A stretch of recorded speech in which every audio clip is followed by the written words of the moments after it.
All right, today we're diving into something really fascinating and honestly pretty cryptic. It's a document called the Scarlet Molecule. Now, it reads like a battle report from some wild sci-fi universe, and our job here is to figure out what is actually going on. So, boom, right out of the gate, we get hit with this line. Wanda floods the terrain with 5 alpha reductase illusions. It's packed with jargon, it sounds super dramatic, and it kind of just drops us right into the middle of a war zone with zero context. So, what in the world are we even reading? Is this some lore from a new video game? Or is it from a super dense medical journal? The way it's written makes it almost impossible to tell. And you know what? That's the whole mystery we're going to try and solve together. Okay, so the text itself gives us our first big clue. It calls this whole thing a sovereign simulation. Now, that tells us right away we're not just reading a straightforward article. We're stepping into a world that's built entirely on metaphor. It's a story that's designed to simulate a clash of ideas. So let's put on our codebreaker hats. The author calls this a mythic diagnostic expose, and that phrase is our key. We've got to peel back the layers of the myth to get to the diagnosis. We're going to look at the characters, the battlefield, the rules of the game, everything to see what's really being said. At the very heart of this simulation, you've got two main players, a Dr. Sewell and this entity called Wanda. But these aren't just people or products, they're symbols. They represent much bigger opposing forces. First up, let's talk about our antagonist, Wanda. The text connects Wanda to well-known legacy drugs like finasteride and minoxidil. But more importantly, Wanda stands for institutional distortion. It's this idea that established systems create a kind of illusion, where side effects are just spun and reframed as being part of the original design. And then, in the other corner, you have our protagonist, Dr. Sewell, with his tool, SH1. He represents the complete opposite, sovereign diagnostics. His mission isn't to create an illusion, it's to launch a sovereign counterstrike that cuts right through all that fog and brings back clarity.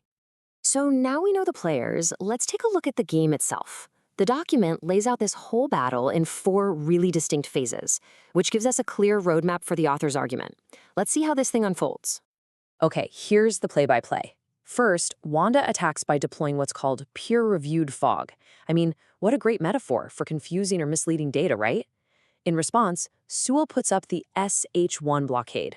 Wanda then escalates, unleashing systemic chaos. But Sewell's final move? It's not another attack.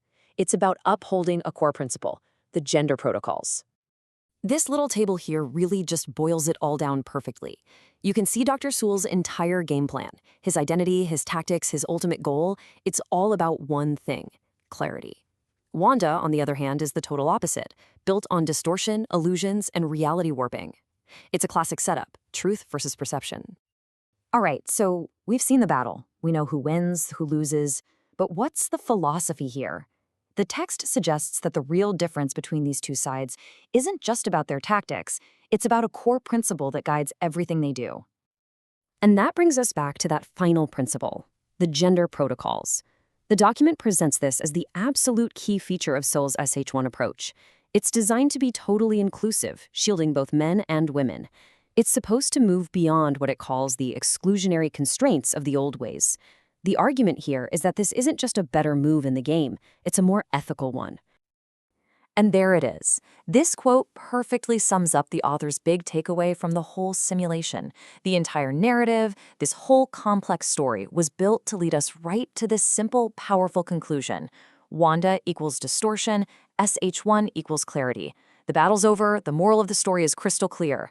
But wait, is that really all there is to it? Okay, this is where it gets really interesting, because buried way down at the bottom of the page, there's a disclaimer. And this isn't just some boring legal text, it's the key, it's the Rosetta Stone that unlocks the true purpose of this entire document.